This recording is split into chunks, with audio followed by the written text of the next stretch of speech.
மோகன், தென்மேற்கு வங்கக்கடலில் தமிழகம் ஆந்திரா இடையே காற்றழுத்த தாழ்வு பகுதி தற்பொழுது உருவாகியிருக்கிறது. இது வடகிழக்கு திசையில் நடந்து வரும் 24ஆம் தேதி காலை குறைந்த காற்றழுத்த தாழ்வு மண்டலமாக மாறும் எனவும், அதன் பிறகு அது தீவிர காற்றழுத்த தாழ்வு மண்டலமாக மாறி தீவிர புயலாக மாற வாய்ப்பு இருப்பதாக வானிலை மையம் எச்சரிக்கையை விடுத்திருக்கிறது. இதனைத் தொடர்ந்து கேரளாவை பொறுத்த அளவில் மேலும் 5 நாட்களுக்கு கனமழை நீடிக்கும் எனவும், இதனால் அங்கு மணிக்கு 30 முதல் 40 கிலோமீட்டர் வேகத்தில் காற்று வீசும் எனவும் தெரிவிக்கப்பட்டிருக்கின்றன. இதே போன்று இன்றும் நாளையும் தனிமைப்படுத்தப்பட்ட இடங்களில் மிக கனமழைக்கு வாய்ப்பு இருப்பதாகவும், அதே போன்று 25ஆம் தேதி வரை கனமழை பெய்யும் எனவும் தெரிவிக்கப்பட்டிருக்கின்றன. ஏற்கனவே அங்கு மழை என்பது நீடித்து வரும் நிலையில் இன்றும் நாளையும் பத்தனந்திட்டா, அதே போன்று இடுக்கி மாவட்டங்களுக்கு ரெட் அலர்ட் எச்சரிக்கை என்பது விடுக்கப்பட்டிருந்தன. அந்த ரெட் அலர்ட் எச்சரிக்கை தற்பொழுது பின்வாங்கப்பட்டிருப்பதாகவும், மேலும் 7 மாவட்டங்களுக்கு தற்பொழுது ஆரஞ்சு அலர்ட் எச்சரிக்கை என்பது விடுக்கப்பட்டிருக்கின்றன. இதை தொடர்ந்து அங்கு மழை என்பது பரவலாக ஒவ்வொரு பகுதிகளிலும் இருந்து வருகிறது.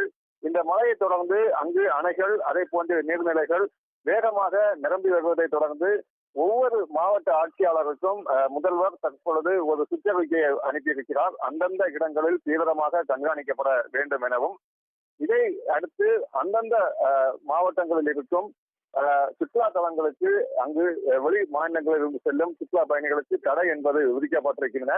அதே போன்று கண்காணிப்பு பணியிலும் தீவிரப்படுத்தப்பட்டிருக்கின்றன.